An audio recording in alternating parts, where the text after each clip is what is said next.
ఎదుటి వ్యక్తితో ఏదైనా అవసరం ఉంటే ప్రేమ ఉన్నట్టు నటిస్తారు, అవసరం తీరిపోయిన తర్వాత ఎంతవరకైనా తెగిస్తారు వారిని బాధ పెట్టడానికి. స్వార్థము, సంకుచిత స్వభావం పెరిగిపోతున్న ప్రపంచంలో మనం ఉన్నాం. ఒక చిన్న నింద నీ మీద పడగానే, ఒక చిన్న ఒంటరితనం గుండా నువ్వు వెళ్లాల్సి వచ్చినప్పుడు, లేదా ప్రజలు నేను రిజెక్ట్ చేసినప్పుడు, నీకు క్యాలిబర్ని, నీ ఓల్డ్ని తక్కువ చేసి మాట్లాడినప్పుడు ఎందుకు కృంగిపోతున్నావు? మనుషులు కాదు కదా నీకు విలువనిచ్చేది. ఈరోజు మనుషులు దండలేసి రేపొద్దు నిందలేస్తారు. అదేమన్నా ఆశ్చర్యపడే విషయమా? ఈరోజు నిన్ను బాగా పొగిడిన వాడే, ఏదో అవసరం ఉందని నిన్ను పొగిడిన వాడే రేపొద్దు నిన్ను నడి రోడ్డు మీద తీసుకొచ్చి అవమానించే పరిస్థితులు రావా? వస్తాయి. మనుషుల ఒపీనియన్స్ మీద, వాళ్ళ యొక్క వ్యాలిడేషన్స్ మీద ఎందుకు నీ జీవితాన్ని కట్టుకుంటున్నావు?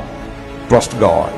నీ మీద నిందలేసి, అవమానాలేసి, భయంకరంగా నీ గురించి మాట్లాడి, నిన్ను సమాజంలో చెడ్డ చేయాలని ప్రయత్నం చేసి ఎంతో మంది నిన్ను విడిచి వెళ్ళిపోయే పరిస్థితుల్లో మనుషులందరూ నిన్ను వదిలిపెట్టి వెళ్ళిపోవచ్చు. ఇన్ఫాక్ట్ నువ్వు ఎవరినైతే ఎక్కువ ప్రేమిస్తావో, వారు లేకుండా ఉండలేని అంటావో, వారు కూడా ఏదో ఒక రోజు నిన్ను విడిచిపెట్టి వెళ్ళిపోవచ్చు నిన్ను అవమానించే.